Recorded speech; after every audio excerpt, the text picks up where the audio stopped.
그 여자의 얼굴을 본 순간 나는 알아버렸다.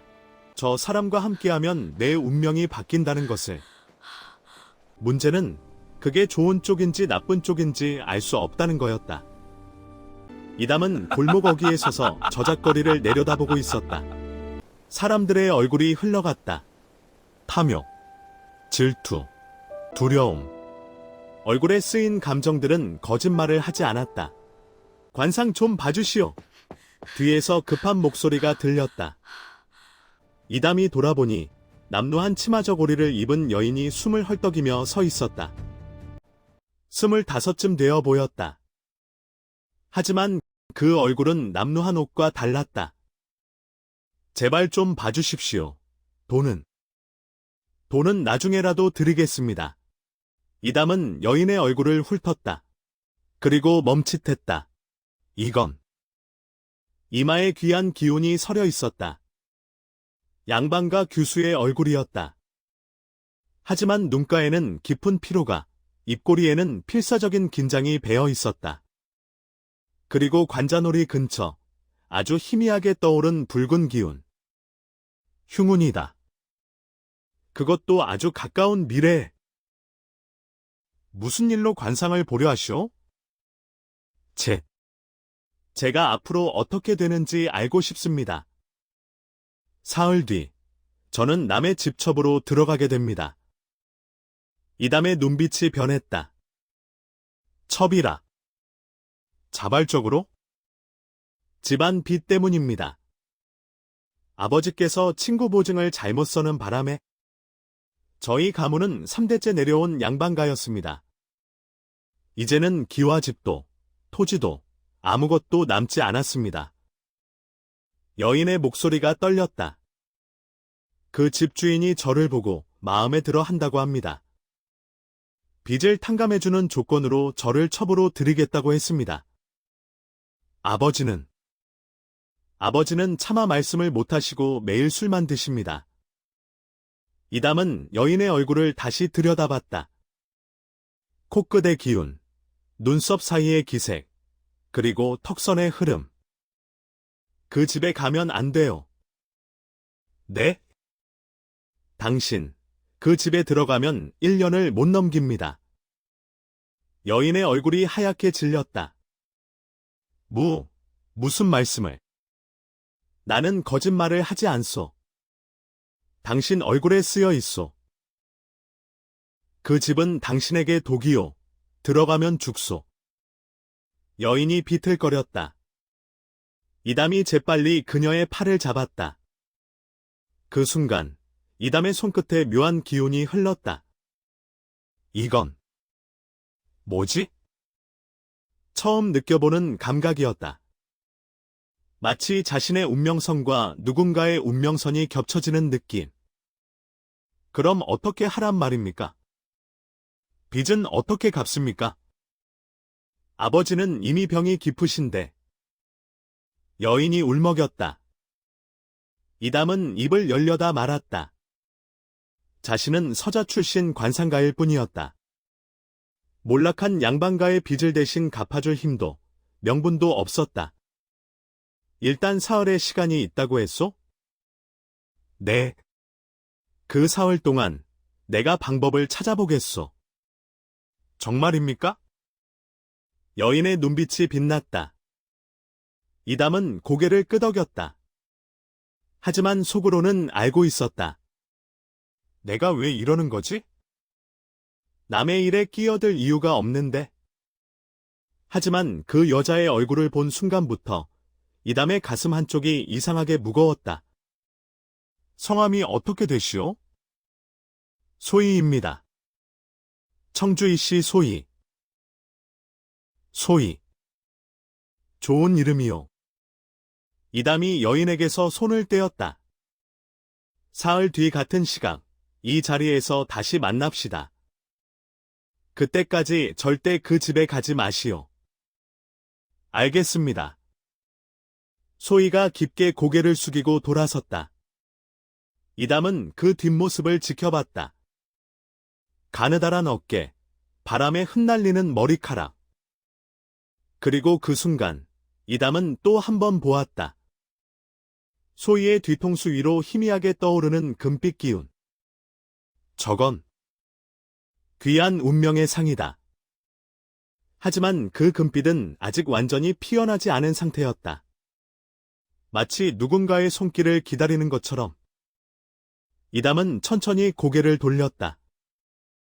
운명이라. 운명이 정말 바뀔 수 있는 건가? 그날 밤, 이담은 잠을 이루지 못했다. 소희의 얼굴이 계속 떠올랐다. 그리고 자신도 모르게 이담은 거울 앞에 섰다. 자신의 얼굴을 들여다봤다. 서자로 태어나 어머니 얼굴 한번 보지 못하고 자란 얼굴. 평생 남의 운명만 읽어온 얼굴. 그리고 그 얼굴 위로 지금껏 보지 못했던 무언가가 희미하게 떠오르기 시작했다. 다음 날 새벽, 이담은 북촌 한옥가로 향했다. 소희가 말한 그 집을 확인하기 위해서였다. 여기가 김진사댁이라고? 대문 앞에 서서 이담은 집을 올려다봤다. 기와집이 제법 컸다. 하지만 이담의 눈에는 다른 것이 보였다. 기운이 탁하다. 집 전체를 감싸고 있는 기운이 무겁고 어두웠다. 마치 오래된 한이 쌓인 것처럼. 누구시오? 대문이 열리며 하인이 얼굴을 내밀었다. 관상을 보러 왔소. 김진사께서 관상에 관심이 있다는 소문을 들었소. 거짓말이었다. 하지만 이담의 표정은 태연했다. 관상. 잠시 기다리시오. 하인이 안으로 들어갔다. 얼마 후 50줄의 사내가 나왔다. 풍채가 좋았고 옷차림도 화려했다. 하지만 얼굴이 문제였다. 역시. 이담은 속으로 중얼거렸다. 눈빛이 탁했다. 탐욕과 음기가 뒤섞여 있었다. 그리고 입꼬리 주변에 어두운 살기. 여자를 여러 거느렸고 그중 몇은 죽었다. 관상으로 모든 걸 알 수는 없었지만 이담은 오랜 경험으로 알 수 있었다. 이 남자는 위험했다. 관상을 본다고? 김진사가 이담을 위아래로 훑었다. 맞소. 나는 이담이라 하오. 한양에서 관상으로 이름이 좀 알려진 사람이요. 이담? 들어본 것 같기도 하고. 김진사가 턱을 쓸었다. 그래, 내 관상을 한번 봐주시오. 하지만 터무니없는 소리를 하면 용서치 않을 것이오. 당연하오. 이담이 김진사의 얼굴을 찬찬히 살폈다. 이마, 눈썹, 코, 입술, 턱선. 그리고 말했다. 진사께서는 곧 큰 재물을 얻게 되시오. 김진사의 눈빛이 반짝였다. 오, 그게 정말이요? 하지만 이담이 목소리를 낮췄다. 그 재물과 함께 여인 하나가 들어올 텐데 그 여인은 진사께 독이 될 것이요. 김진사의 표정이 굳었다. 무슨 소리요? 여인의 운이 진사의 운과 맞지 않소. 억지로 들이면 1년 안에 집안에 큰 우환이 생길 것이요. 무슨? 이게 무슨 헛소리요? 김진사가 버럭 소리를 질렀다. 당신, 혹시 누가 시켜서 온 거요? 이씨 집안 사람들이 시켰소? 이담은 침착하게 대답했다. 아무도 시키지 않았소. 나는 다만 얼굴에 쓰인 것을 읽었을 뿐이오. 나가시오. 당장. 하인들이 달려들었다. 이담은 더 이상 버티지 않았다. 등을 떠밀려 대문 밖으로 나왔다. 두고 보시오. 내 말이 틀리지 않았다는 걸 알게 될 것이오. 이담이 마지막으로 던진 말에 김진사는 대문을 쾅 닫아버렸다. 이담은 한숨을 쉬었다. 역시 안 되는군. 말로 설득할 수 있는 상대가 아니었다. 김진사는 이미 소희를 탐하고 있었고 그 욕심을 포기할 사람이 아니었다. 그렇다면 다른 방법을 찾아야 한다. 이담은 발걸음을 돌렸다. 그리고 향한 곳은 서촌의 한 주막이었다. 형님, 계시오? 주막 안쪽 방문을 열자 수염이 덥수룩한 사내가 술잔을 기울이고 있었다. 오, 이담이 아니냐? 무슨 일이냐? 부탁이 하나 있소. 부탁. 너 같은 놈이 부탁을 하다니. 해봐라. 이담은 자리에 앉으며 말했다. 김진사라는 자가 있어. 북촌에 사는데 그 자의 뒷조사를 좀 해주시오. 김진사? 그 돈 많다는 자 말이냐? 그렇소. 왜? 무슨 일인데? 이담은 잠시 망설이다 대답했다. 그 자가 여자 하나를 첩으로 들이려 하는데 그 여자가 위험할 것 같소. 사내가 웃었다. 아니, 너 같은 놈이 여자 일에 끼어들다니. 혹시 그 여자가 마음에 드냐? 그런 게 아니라. 거짓말 마라. 내 얼굴에 다 쓰여 있다. 이담이 멈칫했다. 자신도 모르게 얼굴을 만졌다. 내 얼굴에 쓰여 있다고? 좋다. 이틀 안에 알아봐 주지. 하지만 그 대가로 너 다음에 내 관상 한번 봐줘야 한다. 알았소. 이담이 고개를 끄덕이고 일어섰다. 그날 저녁, 이담은 다시 저작거리로 나왔다. 약속 장소는 아니었지만 혹시나 하는 마음에. 그리고 정말로 소희가 거기 있었다. 소희 낭자? 소희가 놀라 고개를 들었다.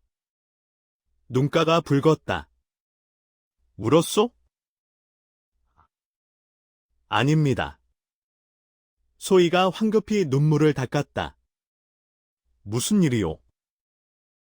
아버지께서? 오늘 김진사 댁에서 사람이 왔다고 합니다. 사흘이 아니라 내일 당장 오라고. 이담의 눈빛이 차갑게 식었다. 내일. 네. 아버지께서는 더 이상 버틸 수가 없다고. 빚쟁이들이 매일 찾아와서. 소희의 목소리가 떨렸다. 이담은 주먹을 쥐었다. 시간이 없었다. 소희 낭자. 네? 나를 믿으시오. 네? 내일 절대 그 집에 가지 마시오.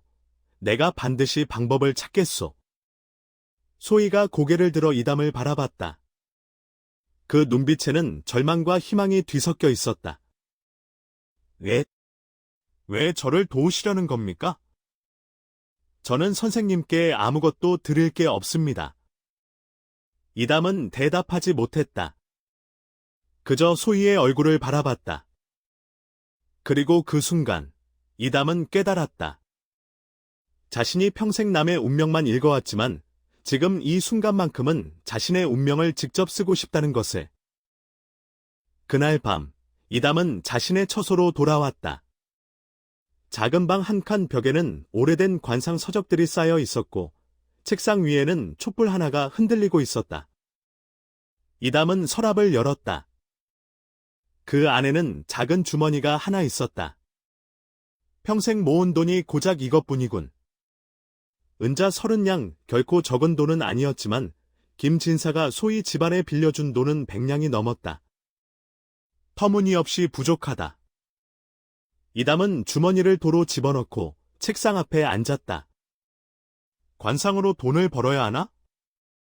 하지만 관상은 하루아침에 돈이 되는 장사가 아니었다. 대감이나 부자 상인의 부름을 받으려면 인연과 기회가 필요했다. 시간이 없다. 내일이면. 이담이 머리를 감싸 쥐었을 때였다. 똑똑. 문을 두드리는 소리가 들렸다. 누구시오? 나다. 열어라.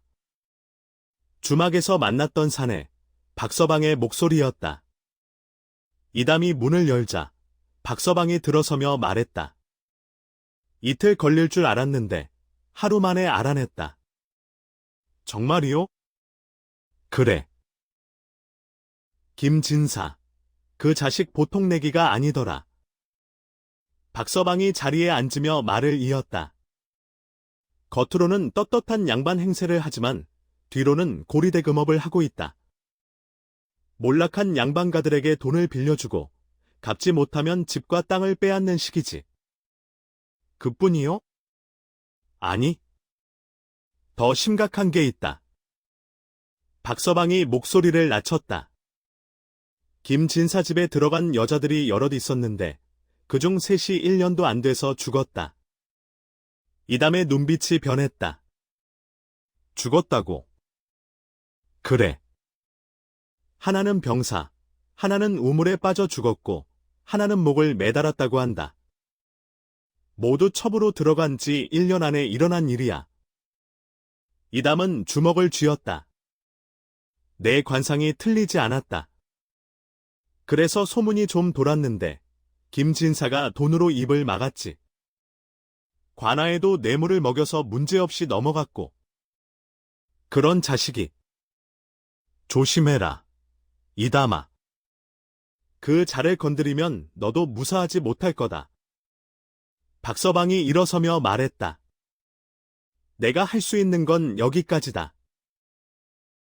나머지는 내가 알아서 해라. 고맙소, 형님. 박서방이 나가고 이담은 다시 혼자 남았다. 어떻게 해야 하지? 돈도 없고 권력도 없고 힘도 없었다. 자신은 서자 출신의 관상가일 뿐이었다. 하지만 포기할 수는 없었다. 이담은 촛불을 바라보며 생각에 잠겼다. 그리고 문득 하나의 방법이 떠올랐다. 위험하지만 다른 방법이 없다. 다음 날 아침, 이담은 김진사 댁 앞에 다시 섰다. 하지만 이번에는 혼자가 아니었다. 정말 괜찮겠느냐? 옆에 서 있던 노인이 물었다. 흰 수염을 기른 점잖은 풍채의 노인이었다. 괜찮습니다, 스승님. 내가 부탁한 건 처음이구나. 그 여인이 그렇게 중요하냐? 저도 모르겠습니다. 하지만 그냥 두고 볼 수가 없습니다. 노인이 이담의 어깨를 톡톡 두드렸다. 좋다. 내가 도와주마. 대문을 두드리자 어제 그 하인이 나왔다. 또 당신이요? 어제 쫓겨나지 않았소? 김진사께 전하시오. 한양 제1의 관상가 허태감께서 오셨다고. 하인의 얼굴이 굳었다. 허대감? 그렇소. 어서 전하시오. 허대감. 궁중에서도 인정받는 조선 최고의 관상가였다. 그리고 이담의 스승이었다. 얼마 후 김진사가 허겁지겁 뛰어나왔다. 허대감님. 이게 어인 일이십니까? 김진사라고 했나? 내 제자가 자네 관상을 봤다고 하더군. 제자요? 김진사가 이담을 보았다. 이담은 조용히 고개를 숙였다. 이 사람이 대감님의 제자였습니까? 그렇네. 실력이 부족해 보였나? 아닙니다. 다만 자네가 곧 여인 하나를 첩으로 들인다고 들었네? 김진사의 표정이 조금 굳었다. 그게 그렇습니다. 그 여인의 얼굴을 내가 한번 보고 싶네? 혹시 가능한가? 김진사는 잠시 망설이다 고개를 끄덕였다. 알겠습니다. 오늘 오후에 그 여인이 오기로 되어 있으니? 좋네. 그럼 그때 다시 오겠네? 허대감이 돌아서자 이담도 따라 걸었다. 골목을 벗어나자 허 대감이 물었다. 이제 어떻게 할 셈이냐? 오후에 소희 낭자가 오면 스승님께서 그녀의 관상을 보시고 말씀해 주십시오. 이 여인은 김진사의 운과 맞지 않으며 억지로 들이면 집안이 망한다고. 그것만으로 김진사가 포기하겠느냐? 포기하지 않을 겁니다. 이담이 말했다. 하지만 의심은 하게 될 것입니다. 그리고 그 의심이 크면 클수록 소위 낭자를 대하는 태도가 달라질 겁니다. 그 사이에 내가 다른 방법을 찾겠다는 거냐? 네. 허 대감이 한숨을 쉬었다. 참 어리석구나. 하지만 내 얼굴을 보니 이 일이 너에게는 운명인 것 같구나. 운명이라뇨? 내 얼굴에 변화가 생겼다. 어제까지는 보이지 않던 기운이 오늘은 보이는구나. 이담이 멈춰 섰다. 무슨 기운입니까? 허 대감이 이담의 얼굴을 찬찬히 들여다봤다. 인연의 기운이다. 그 여인과 너, 둘의 운명선이 엉켜 있구나. 오후, 이담은 멀리서 김진사댁을 지켜보고 있었다. 그리고 소희가 나타났다. 낡은 치마 저고리를 입고 고개를 숙인 채 걸어오는 소희. 이담의 가슴이 철렁 내려앉았다. 저렇게 들어가게 할 수는 없다. 하지만 그때 대문이 열리고 허 대감이 나왔다. 소희가 대문 앞에 멈춰 섰다. 그리고 허 대감과 소희의 눈이 마주쳤다. 이담은 숨을 죽이고 지켜봤다. 과연 스승님의 말이 통할 것인가? 허 대감은 소희의 얼굴을 한참 동안 들여다봤다. 김진사가 옆에서 초조하게 기다리고 있었다. 어떻습니까, 대감님? 허 대감이 천천히 고개를 저었다. 이 여인은 안 되네. 네? 무슨 말씀이십니까? 이 여인의 관상을 보니 금기의 상이 있네. 자네 집안과는 기운이 맞지 않아. 김진사의 얼굴이 굳었다. 그게 무슨? 특히 자네 생년월일과 이 여인의 생년월일이 상극이네? 억지로 들이면 1년 안에 자네 집안에 큰 우환이 생길 걸세. 허 대감의 목소리에는 무게가 실려 있었다. 조선 최고의 관상가가 하는 말이었다. 김진사는 말문이 막혔다. 소희는 그저 고개를 숙인 채 서 있었다. 무슨 말인지 정확히 이해하지 못했지만 자신에 대한 이야기라는 것은 알 수 있었다. 하지만 이미 약속을 했는데 약속을 지키는 것과 집안을 망치는 것 중 무엇이 중요한가? 허 대감이 단호하게 말했다. 내 말을 믿지 못하겠으면 다른 관상가를 불러봐도 좋네? 하지만 틀림없이 같은 말을 들을 걸세. 김진사는 입술을 깨물었다. 의심과 두려움이 그의 얼굴에 떠올랐다. 그럼 어떻게 하란 말입니까? 이 여인은 다른 인연을 찾아야 하네? 자네와는 맞지 않아. 허 대감이 소희를 바라봤다. 낭자, 집으로 돌아가시게. 이곳은 낭자가 있을 곳이 아니오. 소희가 고개를 들었다. 눈에 눈물이 맺혀 있었다. 하지만 저희 집안 빚은 다른 방법을 찾아야지. 목숨을 담보로 할 일은 아니네? 김진사가 끼어들었다. 잠깐, 빚을 어떻게 갚겠다는 겁니까? 그건 내가 상관할 일이 아니네. 허 대감이 냉정하게 말하고는 돌아섰다. 소희는 멍하니 서 있었다. 김진사는 얼굴을 붉혔다가 결국 허 대감의 말을 무시할 수 없었다. 일단 오늘은 돌아가시오. 내가 다시 생각해 보겠소. 소희가 비틀거리며 대문을 나섰다. 이담은 골목 모퉁이에 숨어 있다가 소희가 멀어지자 뒤를 따라갔다. 소희 낭자. 소희가 놀라 뒤를 돌아봤다. 선생님, 괜찮으시오? 소희는 대답 대신 그 자리에 주저앉았다. 눈물이 뺨을 타고 흘러내렸다. 저는 이제 어떻게 해야 합니까? 빚은 그대로인데. 김진사는 저를 받아주지 않겠다고 했고, 이담이 소희 옆에 무릎을 꿇었다. 울지 마시오. 하지만, 내가 방법을 찾겠다고 했소. 소희가 고개를 들어 이담을 봤다. 어떤 방법입니까? 선생님께서 100냥이 넘는 돈을 가지고 계십니까? 이담은 대답하지 못했다. 아니잖아요. 선생님도 저처럼 힘없는 사람이잖아요. 소희의 목소리에 절망이 묻어났다. 이담은 주먹을 쥐었다. 소희의 말이 맞았다. 자신은 힘이 없었다. 돈도 권력도 없는 서자 출신일 뿐이었다. 하지만 내게는 관상이 있어. 관상요? 관상으로 돈을 벌 수 있어. 나는 한양에서 제법 알려진 관상가요. 부자들이 돈을 내고 관상을 보러 오오. 그게 얼마나 걸리는데요? 이담이 잠시 망설였다. 보름이면, 아니, 열흘이면 충분하오.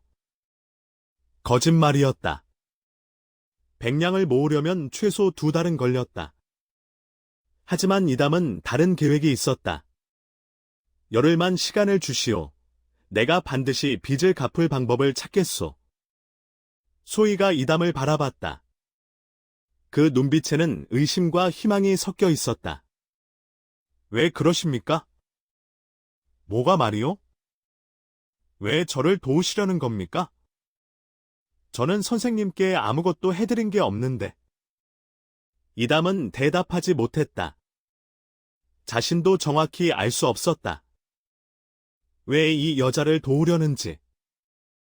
그냥 그 얼굴을 보고 있으면. 이담이 입을 열었다. 가만히 있을 수가 없소? 소희의 눈에서 눈물이 또 흘렀다. 하지만 이번에는 절망의 눈물이 아니었다. 열흘? 정말 열흘이면 됩니까? 그렇소.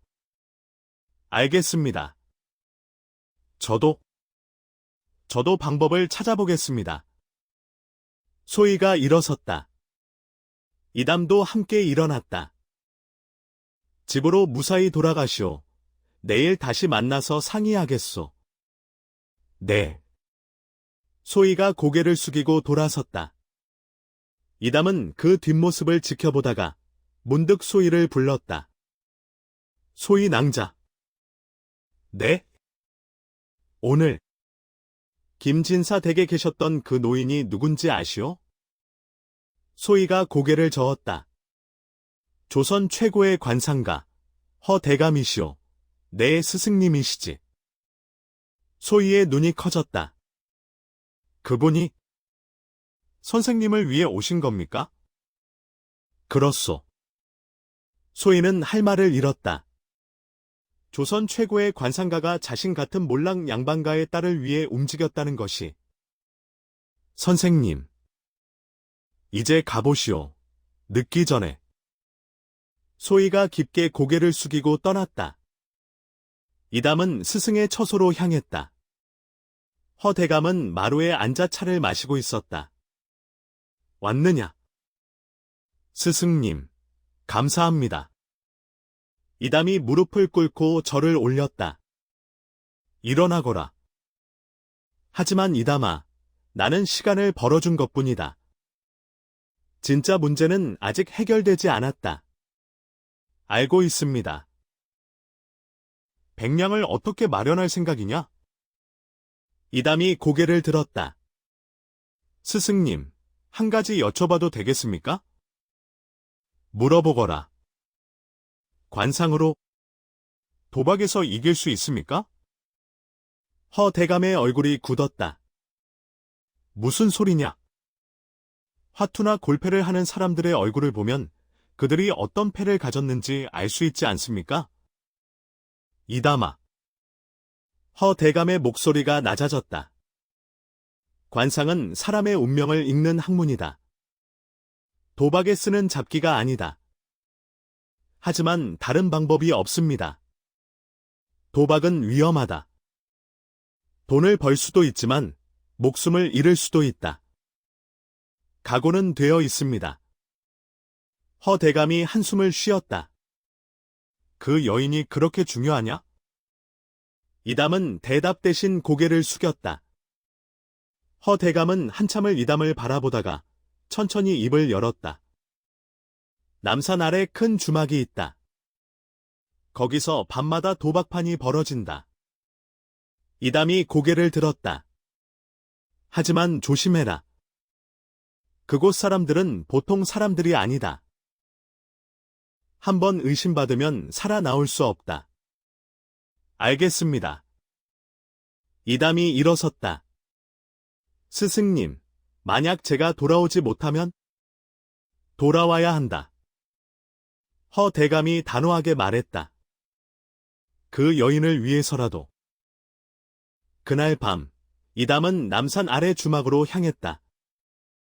어둠 속에서 주막의 불빛이 흔들렸다. 안에서는 웃음소리와 고함이 뒤섞여 들려왔다. 이담은 심호흡을 하고 문을 열었다. 주막 안은 담배 연기로 자욱했다.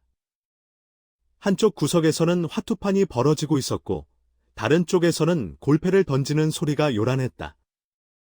새 얼굴이네? 건장한 사내가 이담을 가로막았다. 처음 오는 곳니요. 돈은 있나? 이담이 품에서 주머니를 꺼냈다. 은자 30냥 평생 모은 전 재산이었다. 그 정도면 판에 낄 수 있겠군. 들어가거라. 이담은 천천히 안으로 들어갔다. 화투판 주변에 사람들이 모여 있었다. 한 자리 비워주시오. 사람들이 이담을 힐끗 보았다. 낯선 얼굴이었지만 돈이 있으면 누구나 환영이었다. 앉게. 이담은 자리에 앉으며 사람들의 얼굴을 훑었다. 시작한다. 첫 판이 돌아갔다. 이담은 화투를 받아들고 상대들의 얼굴을 살폈다. 왼쪽 사내, 이마에 땀이 맺혀 있다. 눈동자가 미세하게 떨린다. 약한 패다. 오른쪽 노인, 입꼬리가 살짝 올라가 있다. 여유로운 표정. 강한 패를 가졌다. 맞은편 젊은이, 얼굴이 무표정하지만 턱에 힘이 들어가 있다. 중간 패에 하지만 욕심이 있다. 이담은 자신의 패를 확인했다. 나쁘지 않았다. 하지만 이기기 위해서는 상대들을 읽어야 했다. 고. 노인이 판돈을 올렸다. 젊은이가 따라갔고 왼쪽 사내는 포기했다. 이담도 따라갔다. 패가 한 장씩 더 돌아왔다. 노인의 눈썹이 미세하게 움찔했다. 원하던 패가 안 나왔구나. 젊은이는 여전히 무표정했지만 숨소리가 조금 빨라졌다. 좋은 패가 나왔다. 이담은 조용히 판돈을 올렸다. 오늘 재미 좀 볼 모양이네? 노인이 웃으며 말했다. 하지만 이담은 그 웃음 뒤에 숨은 긴장을 읽었다. 마지막 패가 돌았다. 젊은이의 손가락이 미세하게 떨렸다. 이겼다. 다이. 젊은이가 패를 뒤집었다. 꽤 좋은 패였다. 노인이 혀를 찼다. 오늘은 재수가 없군.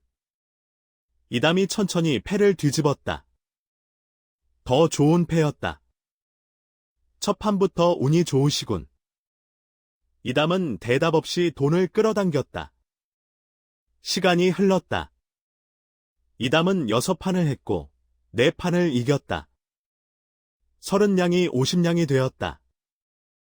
이 속도로는 부족하다. 100냥을 만들려면 더 큰 판에 들어가야 했다. 저기 안쪽 방은 뭐요? 이담이 물었다. 거긴 큰손들이 노는 곳이야. 최소 거리 은자 10냥이지. 들어갈 수 있어? 사람들이 서로 눈을 마주쳤다. 돈만 있으면 가능하지. 하지만 한 번 잃으면 끝이야. 상관없소. 이담이 일어섰다. 50냥을 품에 넣고 안쪽 방으로 향했다. 문을 열자 담배 연기가 더 짙었다. 테이블에는 4명의 사내가 앉아 있었다. 모두 눈빛이 날카로웠다. 누구냐? 판에 끼고 싶소. 돈은? 이담이 50냥을 꺼내 놓았다. 앉아. 이담은 자리에 앉았다. 그리고 4사람의 얼굴을 하나씩 살폈다. 이 사람들은 다르다. 밖의 도박꾼들과는 차원이 달랐다. 얼굴의 감정이 거의 드러나지 않았다. 오랜 도박판을 거친 노련한 자들이었다. 더 깊이 읽어야 한다. 첫 판이 시작되었다. 판돈이 빠르게 올라갔다.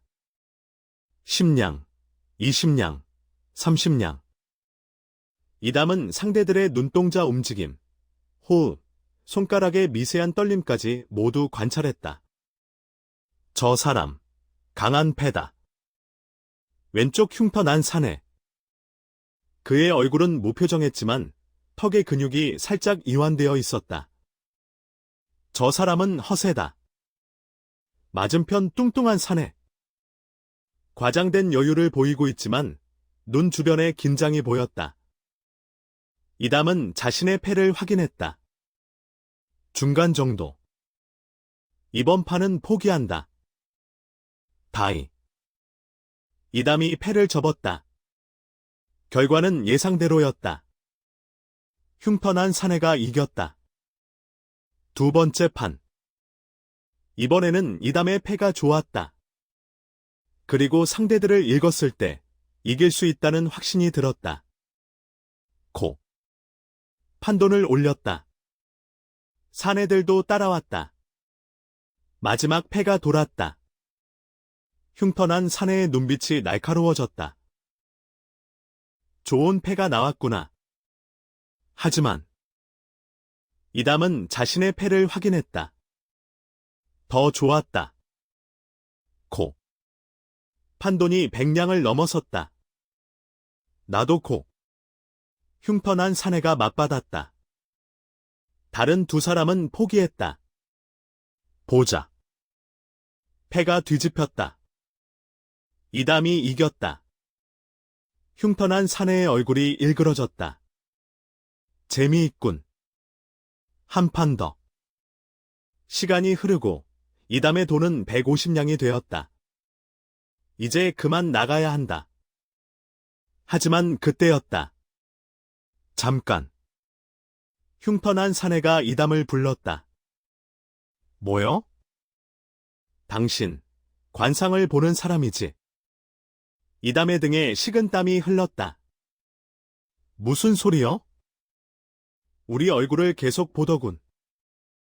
패가 아니라 얼굴을. 방 안의 공기가 차갑게 식었다. 나는 단지 관상으로 우리 패를 읽었지? 다른 사내들이 천천히 일어섰다. 이담은 재빨리 판단했다. 부정하면 더 의심받는다. 차라리 맞소. 나는 관상가요. 하지만 속임수를 쓴 건 아니요. 얼굴을 읽는 것도 실력이요. 실력. 흉터난 사내가 비웃었다. 이 판에서 속임수를 쓰면 어떻게 되는지 아나? 알고 있소. 이담이 침착하게 대답했다. 하지만 나는 도박꾼이 아니요. 그저 돈이 급히 필요한 사람일 뿐이요. 돈이 필요하다고 해서 우리를 우롱해도 된다는 거냐? 사내가 테이블을 쳤다. 이담은 천천히 일어섰다. 좋소. 내가 정말로 관상으로 읽었는지 확인하고 싶으면 시험해 보시오. 뭐? 다음 판, 나는 패를 보지 않겠소. 대신 당신들 얼굴만 보고 이기겠소. 그래도 속임수라고 하겠소? 방 안이 조용해졌다. 흉터난 사내가 천천히 웃었다. 재미있군. 좋다. 하지만 조건이 있다. 뭐요? 네가 지면 그 돈 전부를 내놓고 내 손가락 하나를 내놓는 거다. 이담의 심장이 뛰었다. 그리고 내가 이기면? 네가 가진 돈의 2배를 주지. 300냥.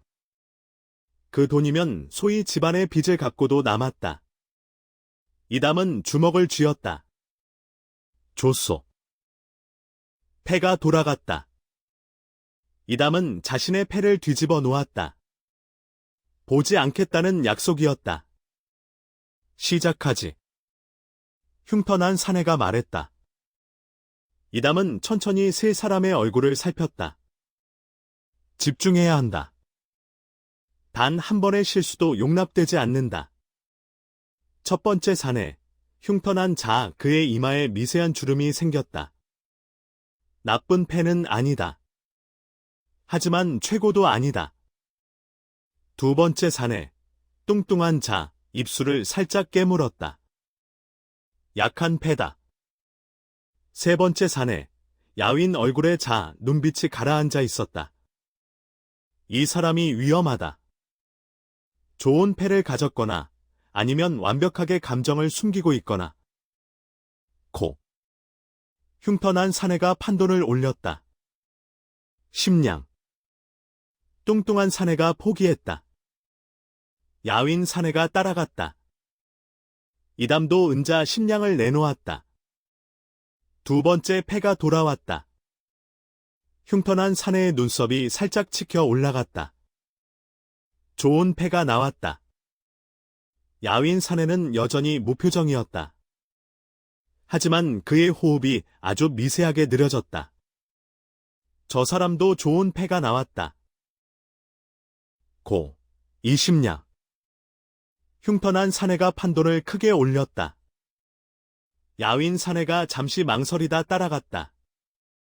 이담은 두 사람의 얼굴을 번갈아 봤다. 내 패를 보지 못한다. 판단은 오직 저들의 얼굴뿐이다. 이담은 20냥을 더 내놓았다. 마지막 패가 돌아왔다. 흉터난 사내의 턱에 힘이 들어갔다. 자신감의 표시였다. 야윈 사내는 눈을 감았다가 떴다. 그 짧은 순간 실망의 빛이 스쳤다.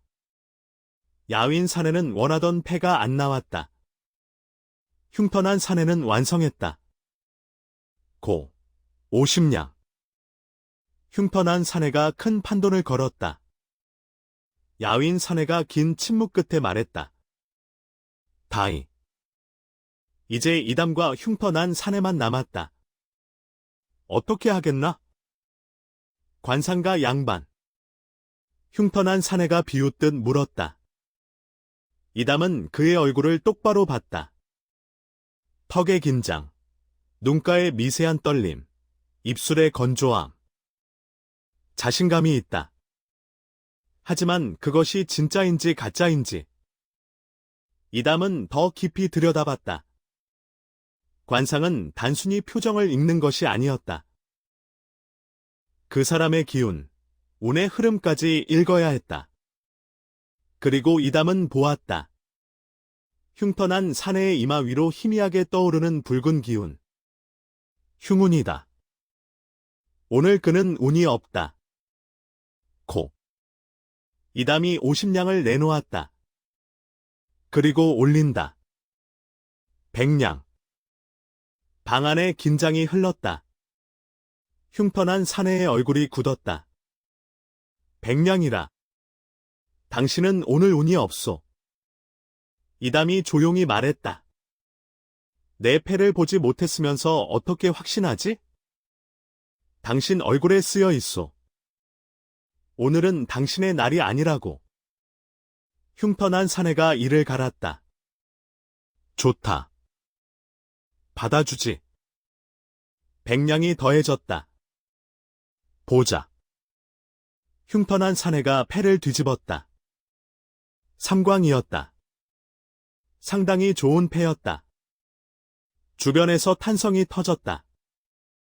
이제 내 차례다. 이담은 천천히 자신의 패에 손을 뻗었다. 그리고 뒤집었다. 사광. 삼광보다 높은 패였다. 방 안이 순식간에 조용해졌다. 흉터난 사내의 얼굴이 창백해졌다. 이럴 수가. 이담은 조용히 돈을 끌어당겼다. 300냥이 넘는 돈이었다. 나는 속임수를 쓰지 않았소. 단지 얼굴을 읽었을 뿐이오. 이담이 일어서려는 순간이었다. 잠깐. 뚱뚱한 사내가 이담을 가로막았다. 돈을 가져가려면 우리 모두를 이겨야 해. 무슨 소리여? 약속은 한 판이었소. 약속을 바꾸겠다. 흉터난 사내가 일어섰다. 우리 셋을 모두 이기면 돈을 가져가도 좋다. 하지만 한 번이라도 지면 내 목숨을 내놓는 거다. 이담의 등에 식은땀이 흘렀다. 그건 약속과 다르오. 이 판은 원래 그런 곳이다. 한번 큰 돈을 만지면 쉽게 나갈 수 없지. 이담은 문을 봤다. 하지만 이미 2명의 건장한 사내가 문을 막고 있었다. 도망칠 수 없다. 이담은 천천히 자리에 다시 앉았다. 좋소. 하지만 조건이 있소. 뭐냐? 한 판씩 쉬지 않고 연속으로 하는 거요. 그리고 내가 이기면 아무도 나를 막지 않는다. 세 사내가 서로 눈을 마주쳤다. 좋다. 두 번째 판이 시작되었다. 상대는 뚱뚱한 사내였다. 이담은 깊게 숨을 들이쉬었다. 피로가 몰려왔다. 관상으로 사람을 읽는 것은 엄청난 집중력을 요구했다. 버텨야 한다. 소희를 위해서라도.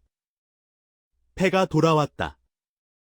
이담은 다시 자신의 패를 뒤집어 놓고 뚱뚱한 사내의 얼굴만 봤다. 뚱뚱한 사내는 허세가 심했다. 좋은 패가 나오면 과장되게 기뻐했고 나쁜 패가 나오면 애써 태연한 척했다.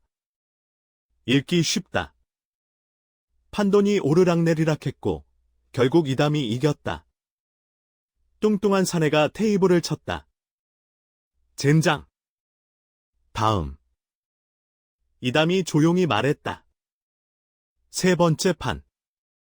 상대는 야윈 사내였다. 이 사람이 가장 위험했다. 감정의 기복이 거의 없었다. 이담은 눈을 감았다가 떴다. 시야가 흐려졌다. 한계에 다다르고 있었다. 한 판만 더 한 판만 이기면 된다. 패가 돌아왔다. 이담은 야윈 사내를 응시했다. 표정, 눈빛, 호흡, 손의 움직임. 모든 것을 읽으려 했다. 하지만 야윈 사내는 마치 돌처럼 움직이지 않았다. 이대로는 읽을 수 없다. 이담은 다른 방법을 찾아야 했다. 그리고 문득 스승의 말이 떠올랐다. 관상은 얼굴만 보는 것이 아니다. 그 사람의 기운을 읽어야 한다. 이담은 눈을 반쯤 감았다. 그리고 야윈 사내의 기운을 느끼려 했다. 천천히, 아주 천천히. 그의 주변에 흐르는 기운이 보이기 시작했다. 어둡고 무거운 기운. 이 사람은? 오늘 운이 좋지 않다. 코. 이담이 판돈을 올렸다. 야윈 사내가 따라왔다. 패가 계속 돌았고 판돈은 200냥을 넘어섰다. 마지막 패. 야윈 사내의 눈빛이 아주 미세하게 흔들렸다. 지금이다. 올린다. 300냥. 이담이 가진 돈 전부를 걸었다. 야윈 사내가 처음으로 표정을 보였다. 미간이 좁혀졌다. 긴 침묵. 그리고 다이. 야윈 사내가 패를 접었다. 이담은 천천히 숨을 내쉬었다. 이겼다. 이담은 비틀거리며 일어섰다. 약속을 지키시오. 흉터난 사내가 이를 갈았지만 결국 고개를 끄덕였다. 가져가라. 하지만 다시는 이 판에 얼씬거리지 마라. 이담은 돈을 챙겨 밖으로 나왔다. 찬바람이 얼굴을 때렸다. 그제야 정신이 들었다. 손이 떨렸다. 온몸에 힘이 빠졌다. 하지만 품 안에는 300냥이 넘는 돈이 있었다. 해냈다. 이담은 하늘을 올려다봤다. 별이 빛나고 있었다. 이제 소희를 구할 수 있다. 다음 날 아침, 이담은 소희를 만났다. 선생님. 소희가 달려왔다. 얼굴에는 걱정이 가득했다. 괜찮으십니까? 어제 밤새 안 주무신 것 같은데? 이담은 피곤한 얼굴로 미소 지었다. 괜찮소. 그리고 품에서 주머니를 꺼냈다. 이게 뭡니까? 당신 집안의 빚을 갚을 돈이요. 소희의 눈이 커졌다. 이게 정말 150냥이요. 김진사에게 빚을 갚고도 남을 거요. 소희의 눈에서 눈물이 흘렀다. 어떻게 이런 돈을? 이담은 대답하지 않았다. 다만 조용히 말했다. 이제 안심하시오. 당신은 더 이상 그 집에 가지 않아도 돼요. 소희가 무릎을 꿇고 절을 올렸다. 선생님. 정말 감사합니다. 저는 어떻게 이 은혜를 갚아야 할지. 은혜 같은 건 필요 없소. 이담이 소희를 일으켜 세웠다. 다만 한 가지만 약속해 주시오. 무엇이든 말씀하십시오.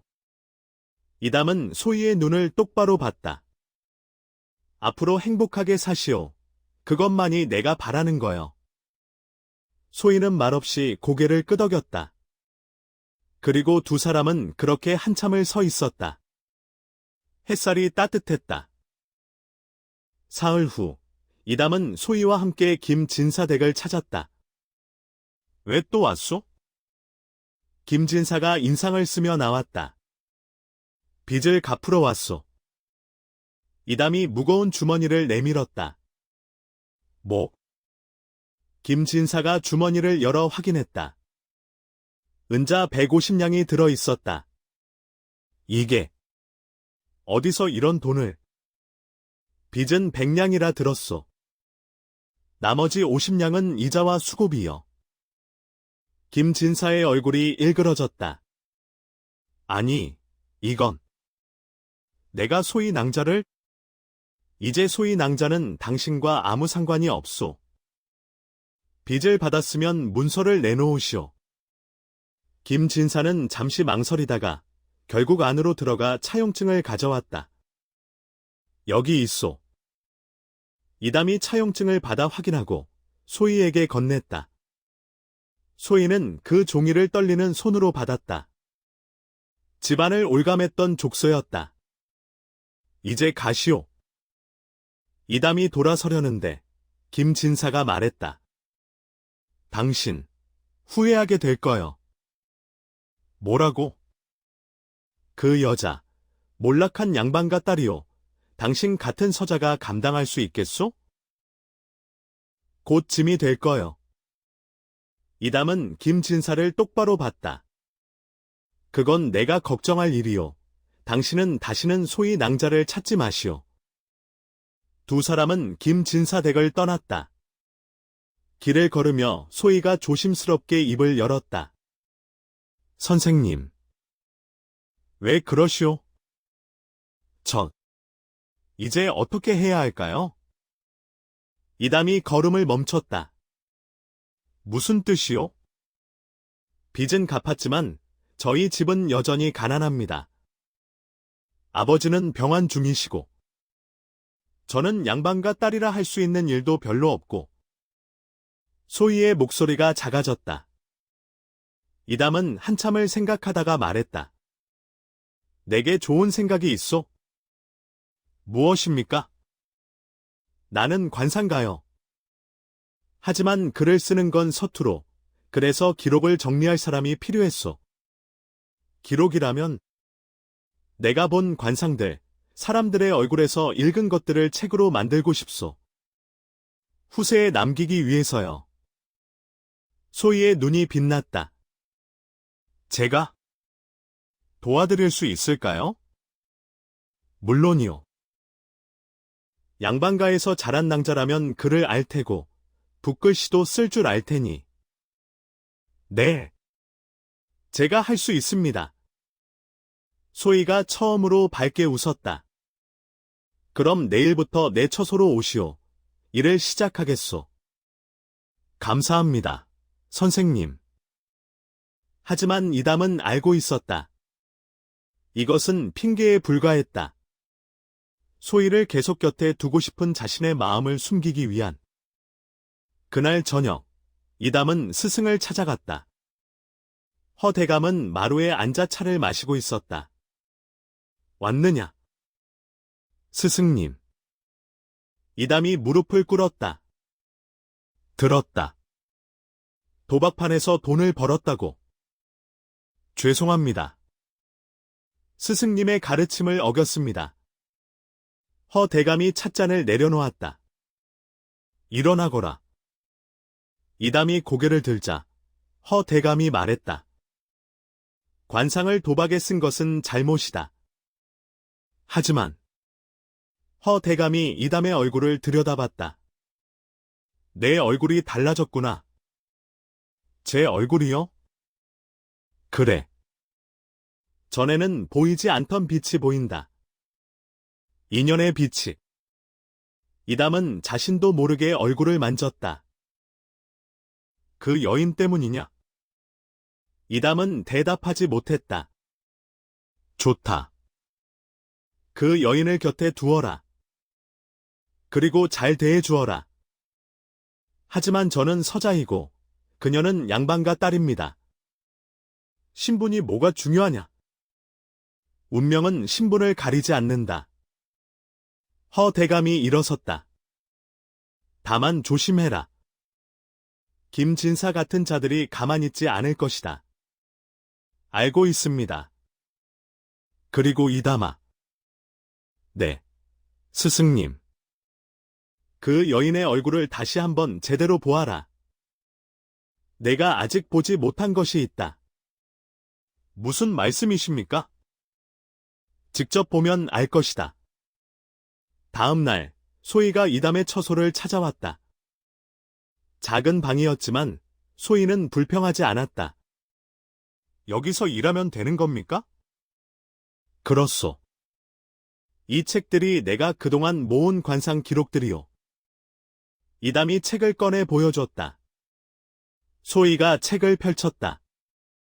글씨가 삐뚤삐뚤했다. 선생님, 글씨가 서툴다는 거 알고 있소. 그래서 낭자가 필요한 거요. 소희가 웃었다. 알겠습니다. 제가 깨끗하게 정리하겠습니다. 두 사람은 나란히 앉아 일을 시작했다. 소희가 책을 읽고 이담이 설명하고 소희가 다시 정리해서 썼다. 시간이 흘렀다. 햇살이 창문으로 비쳐 들어왔다. 이담은 문득 소희의 옆얼굴을 봤다. 집중해서 글을 쓰는 모습. 가느다란 손가락, 곱게 빗은 머리. 그리고 그 순간 이담은 보았다. 소희의 얼굴에서 전에는 보이지 않던 빛이 떠오르고 있었다. 이게 스승님이 말씀하신 것인가? 금빛 기운. 귀한 운명의 빛. 하지만 그 빛은 아직 완전하지 않았다. 마치 무언가를 기다리는 것처럼. 소희가 고개를 들었다. 왜 그러십니까? 아니요. 그냥. 이담이 황급히 시선을 돌렸다. 소희가 미소 지었다. 선생님, 제 얼굴에 뭔가 묻었습니까? 아니요. 아무것도. 그런데 자꾸 쳐다보시네요. 소희가 장난스럽게 말했다. 이담은 어색하게 웃었다. 관상가의 버릇이요. 사람 얼굴을 보는 게. 그럼 제 관상은 어떻습니까? 앞으로 좋은 일이 있을까요? 이담은 소희의 얼굴을 다시 봤다. 그리고 조용히 말했다. 좋은 일이 있을 거요. 분명히. 정말입니까? 내가 본 것 중에 틀린 적이 없소. 소희가 환하게 웃었다. 그 웃음을 보며 이담은 생각했다. 이 사람의 행복이 내 행복이 될 줄은 몰랐다. 그날 저녁, 소희가 돌아간 후 이담은 홀로 앉아 생각에 잠겼다. 소희의 얼굴에서 본 금빛 기운. 그것은 분명 귀한 운명의 표시였다. 하지만 그 기운이 완성되려면 무언가가 필요했다. 무엇일까? 이담은 오래된 관상책을 펼쳤다. 인연의 운은 홀로 완성되지 않는다. 반드시 상대가 있어야 한다. 책의 구절이 눈에 들어왔다. 두 사람의 운명이 만나 하나가 될 때 비로소 진정한 귀한 운이 완성된다. 이담의 손이 멈췄다. 설마. 이담은 거울 앞에 섰다. 자신의 얼굴을 들여다봤다. 그리고 보았다. 자신의 얼굴에도 같은 금빛 기운이 희미하게 떠오르고 있었다. 소희를 만난 후부터 우리 둘의 운명이 연결되어 있는 건가? 이담의 심장이 빠르게 뛰었다. 그때 문을 두드리는 소리가 들렸다. 누구시오? 문을 열자 박서방이 숨을 헐떡이며 서 있었다. 이담아, 큰일이다. 무슨 일이오? 김진사가 너를 찾고 있다. 그것도 관아 사람들을 데리고. 이담의 얼굴이 굳었다. 관아? 도박으로 번 돈이라며 고발했다. 불법 도박장에서 사기를 쳤다고. 뭐라고? 지금 이쪽으로 오고 있다. 빨리 피해야 한다. 이담은 재빨리 판단했다. 소희는? 그 여인. 왜?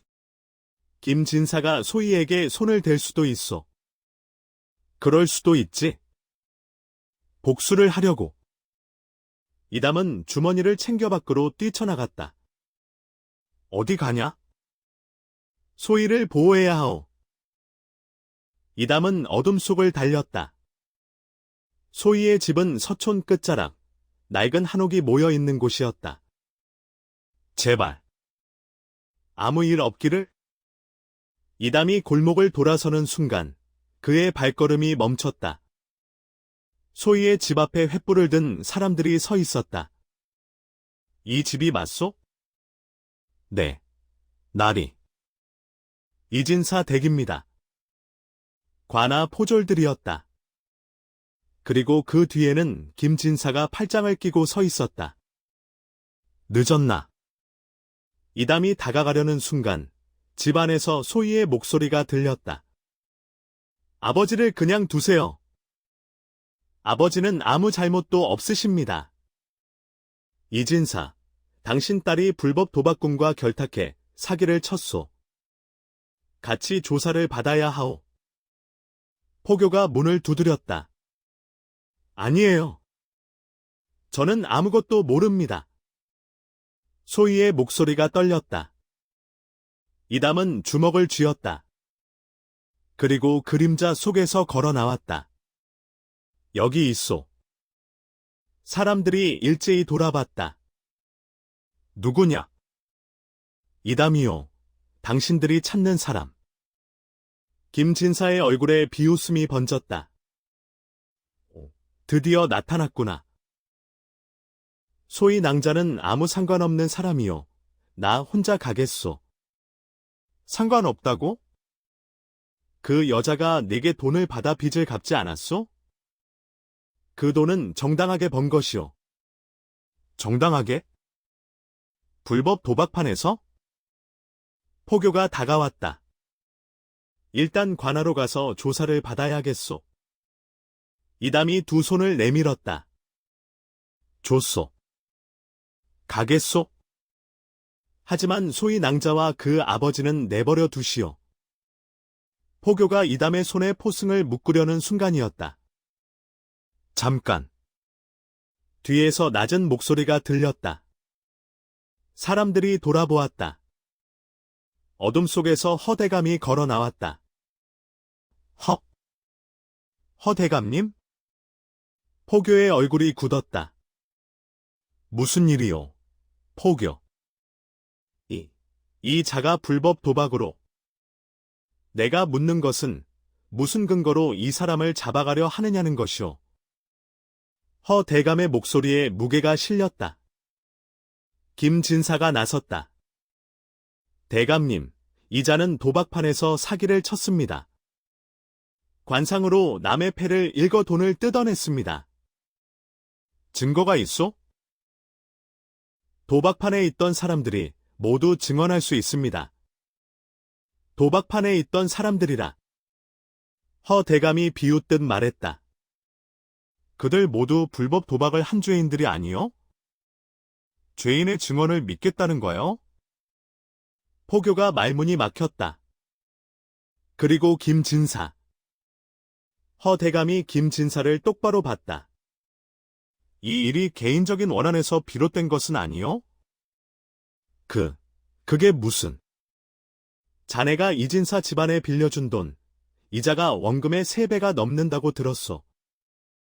고리대금은 법으로 금지되어 있소.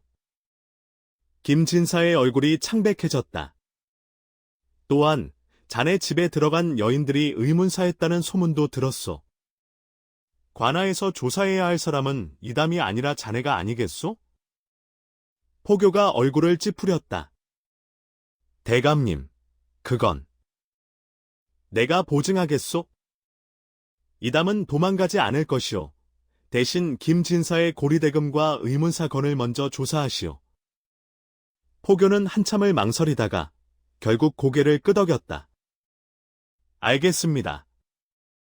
일단 오늘은 이만 물러가겠습니다. 김진사가 버럭 소리쳤다. 이게 무슨? 김진사, 조용히 하시오. 대감님 말씀이 틀리지 않소. 당신도 조사받을 일이 있소. 포교가 차갑게 말했다. 사람들이 하나둘 떠나갔다. 김진사는 이담을 노려보며 중얼거렸다. 두고 보자. 사람들이 모두 떠나고 소희가 집 밖으로 뛰쳐나왔다. 선생님. 이담이 돌아봤다. 소희의 얼굴에는 눈물 자국이 있었다. 괜찮으시오? 네. 아니, 선생님은요? 다치신 데는? 나는 괜찮소. 허대감이 두 사람을 번갈아 봤다. 이담아. 네. 스승님. 이제 한양에 있으면 위험하다. 김진사가 가만히 있지 않을 것이다. 그럼 어떻게 해야 합니까? 한동안 피해 있어라. 내가 아는 곳이 있다. 경기도 안성에 있는 작은 마을인데 거기서 몸을 숨기고 있거라. 하지만 이담이 소희를 봤다. 허대감이 알아챘다. 그 낭자도 함께 데려가거라. 여기 있으면 김진사가 괴롭힐 것이다. 소희가 놀라 말했다. 하지만 저희 아버지는 이진사는 내가 보살피겠다. 걱정 말 거라. 허대감이 소희를 안심시켰다. 얼마나 피해 있어야 합니까? 한 달이면 충분할 것이다. 그 사이에 내가 김진사 일을 처리하겠다. 이담은 잠시 망설이다가 고개를 숙였다. 감사합니다, 스승님. 이틀 후, 이담과 소희는 한양을 떠났다. 작은 수레에 짐을 싣고 남쪽으로 향하는 길. 정말 괜찮으시겠어요? 소희가 불안한 목소리로 물었다. 괜찮소. 스승님께서 준비해 주신 곳이니 안전할 거요. 하지만 저 때문에 선생님이 이런 고생을. 낭자 때문이 아니오. 이담이 수레를 멈추고 소희를 봤다. 이건 내 선택이었소. 후회하지 않소? 소희의 눈에 눈물이 맺혔다. 저는 선생님께 신세만 지고. 신세가 아니오. 이담이 조용히 말했다. 낭자가 곁에 있어 주는 것만으로도 충분하오. 소희가 고개를 들어 이담을 봤다. 선생님. 두 사람의 시선이 마주쳤다. 그 순간 이담은 소희의 얼굴에서 금빛 기운이 더 밝게 빛나는 것을 보았다. 그리고 자신도 모르게 손을 뻗었다. 소희의 손이 떨리며 이담의 손을 잡았다. 앞으로 어떻게 될까요? 소희가 작게 물었다. 이담은 소희의 얼굴을 들여다봤다. 관상으로 미래를 읽었다. 그리고 보았다. 두 사람이 함께 웃고 있는 모습. 작은 집, 따뜻한 햇살, 평화로운 일상. 좋은 일이 있을 거요. 이담이 확신에 찬 목소리로 말했다. 낭자의 얼굴에 그렇게 쓰여 있소? 소희가 미소 지었다. 선생님 얼굴에는 뭐라고 쓰여 있나요? 이담은 잠시 생각하다가 대답했다. 행복이라고 쓰여 있소. 처음으로. 두 사람은 손을 잡은 채 다시 길을 걸었다. 해가 떠오르고 있었다. 새로운 시작이었다. 안성에 도착한 것은 사흘 후였다.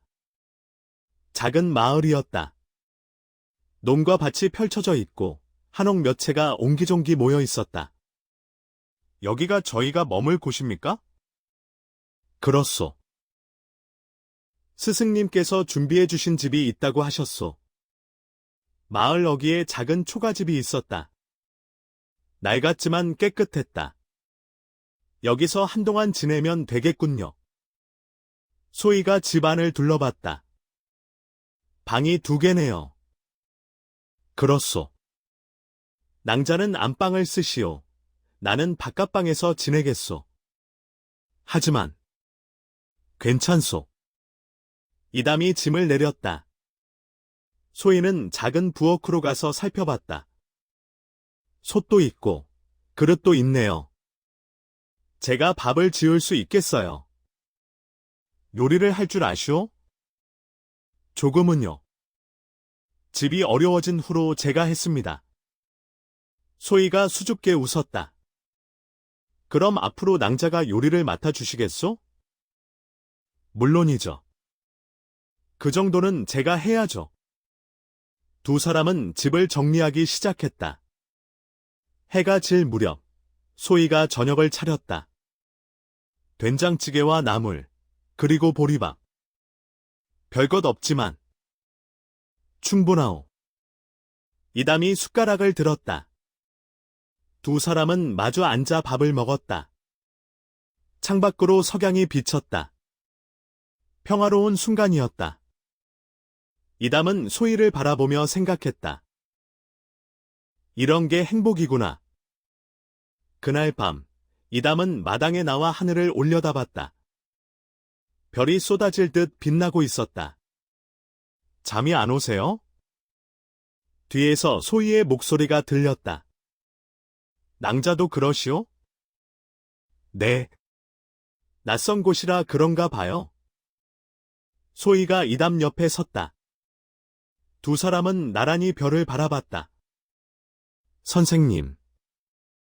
왜 그러시오? 저, 여쭤봐도 될까요? 물어보시오.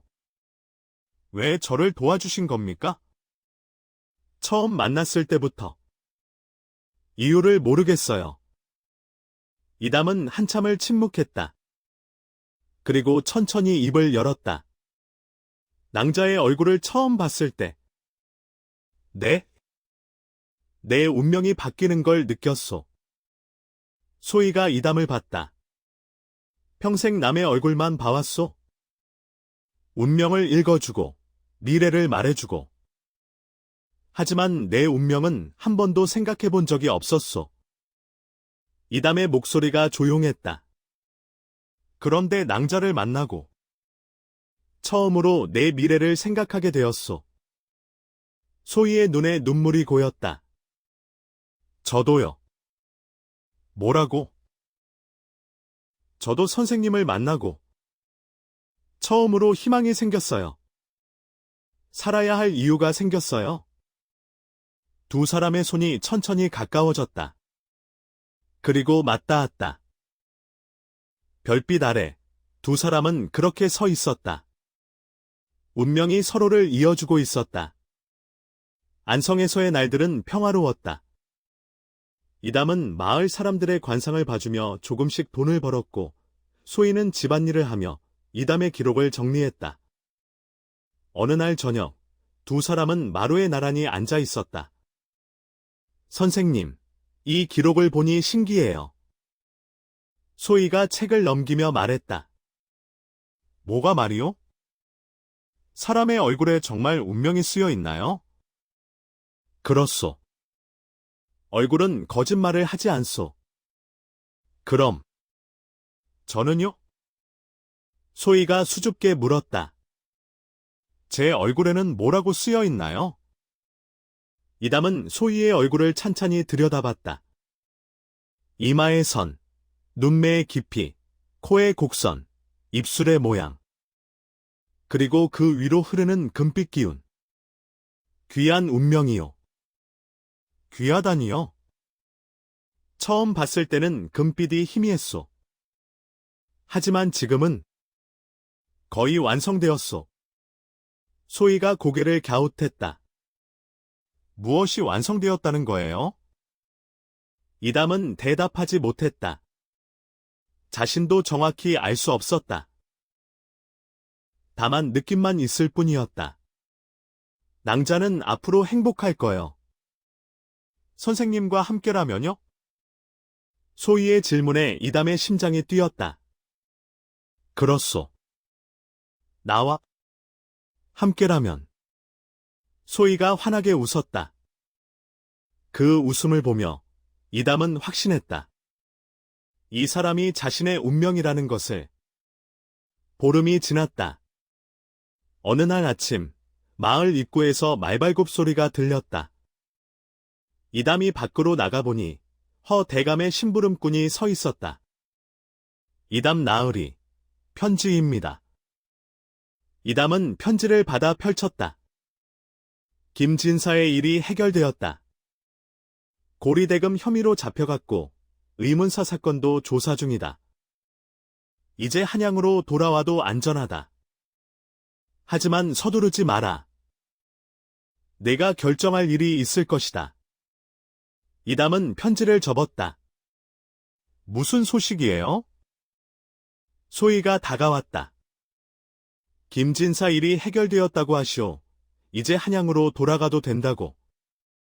소희의 얼굴이 어두워졌다. 그렇군요. 기쁘지 않으시오? 기쁘죠. 하지만 소희가 주변을 둘러봤다. 여기 생활이 좋았어요. 조용하고 평화롭고 선생님과 함께 있는 시간이 많았고 이담의 가슴이 뭉클했다. 낭자. 네? 나도 같은 생각이요. 소희가 고개를 들었다. 한양으로 돌아가고 싶지 않소. 여기서 낭자와 함께 이렇게 살고 싶소. 소희의 눈에 눈물이 맺혔다. 정말. 정말 그렇게 생각하세요? 그렇소. 이담이 소희의 손을 잡았다. 낭자, 나와 함께 살아주시겠소? 소희는 눈물을 흘리며 고개를 끄덕였다. 네. 네. 두 사람은 서로를 꼭 껴안았다. 오랜 방황 끝에 찾은 평화였다. 한 달 후, 이담은 한양으로 편지를 보냈다. 허 대감에게 자신의 결정을 알렸다. 스승님, 저는 안성에 남기로 했습니다. 이곳에서 소희와 함께 새로운 삶을 시작하려 합니다. 관상가로서의 길은 계속 걸어가겠지만 한양의 명예나 부보다는 이곳의 평화를 택했습니다. 이것이 제 운명인 것 같습니다. 며칠 후, 허 대감의 답장이 왔다. 잘 결정했다. 운명은 스스로 만드는 것이다.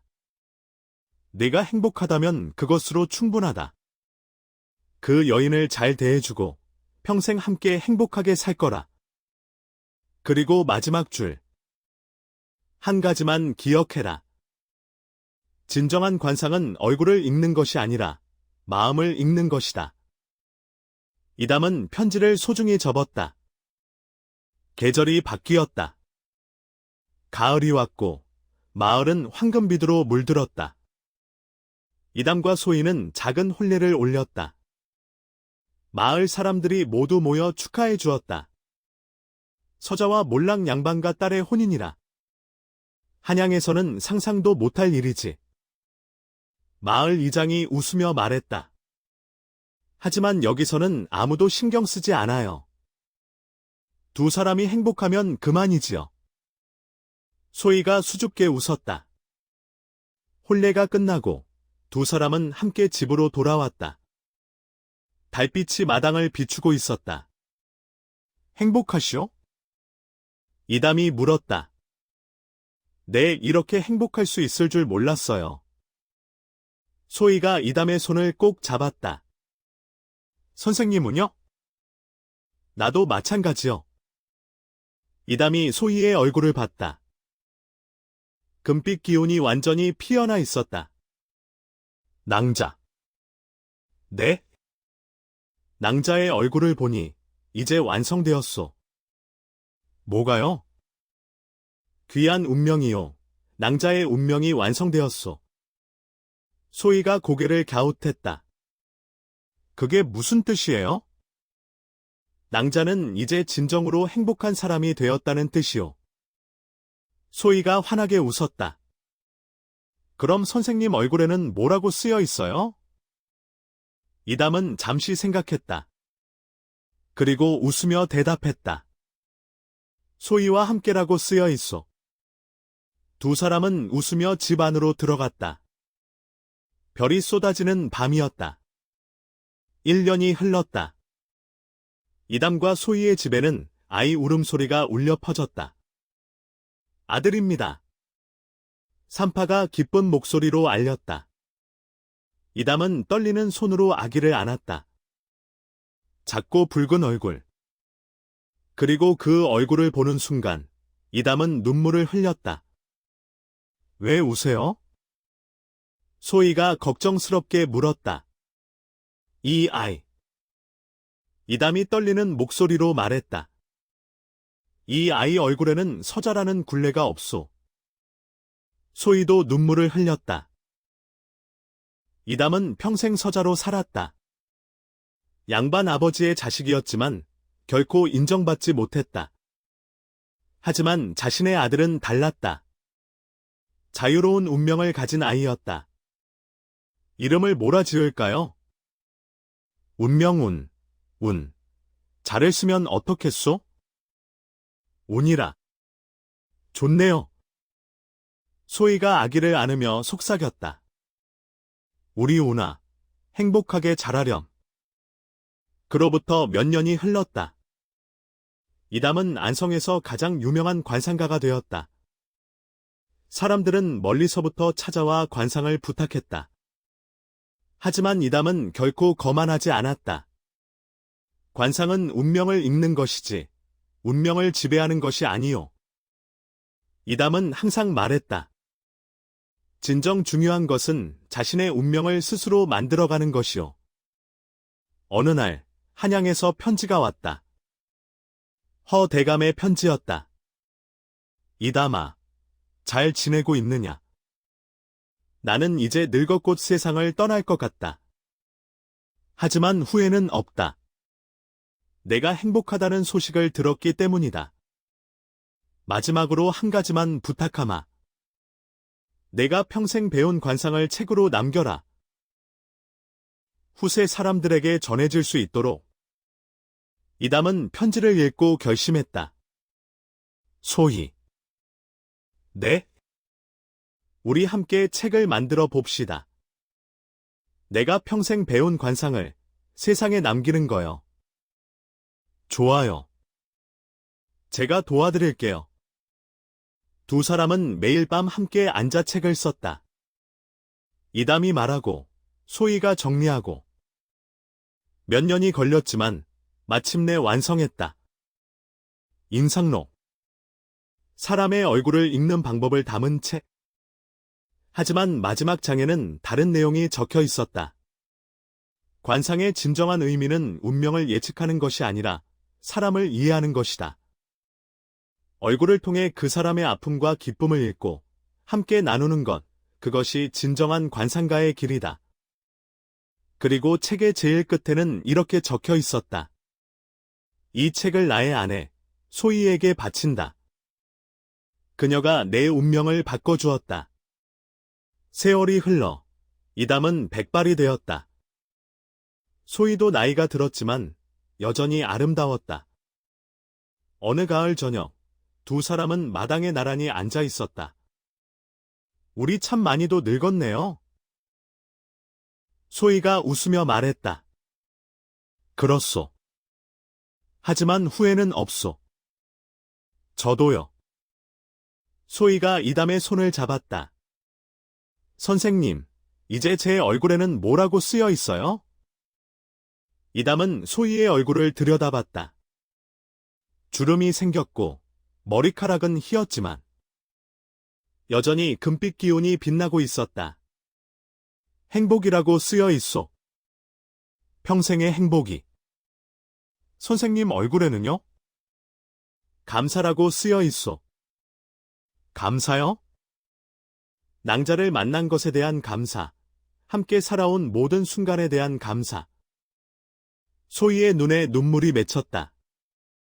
저도 감사해요. 선생님을 만나서. 두 사람은 손을 꼭 잡고 석양을 바라봤다. 해가 지고 있었다. 하지만 두려움은 없었다. 함께였기 때문에. 이담은 85세에 세상을 떠났다. 소희는 남편의 손을 잡고 마지막까지 함께했다. 선생님, 저 먼저 갈게요. 아니요, 내가 먼저 가겠소. 낭자는 조금 더 살아야 하오. 왜요? 우리 아이들을 돌봐야 하니까. 소희가 눈물을 흘리며 웃었다. 알았어요. 그럼 선생님, 저 조금만 더 기다려주세요. 곧 갈게요. 이담은 소희의 얼굴을 마지막으로 봤다. 여전히 아름다웠다. 낭자. 네? 다음 생에도 만날 수 있을까요? 당연하죠. 우리는 운명이잖아요. 이담이 미소 지으며 눈을 감았다. 소희는 남편의 손을 꼭 잡고 있었다. 그리고 1년 후, 소희도 조용히 세상을 떠났다. 마을 사람들은 오랫동안 두 사람의 이야기를 전했다.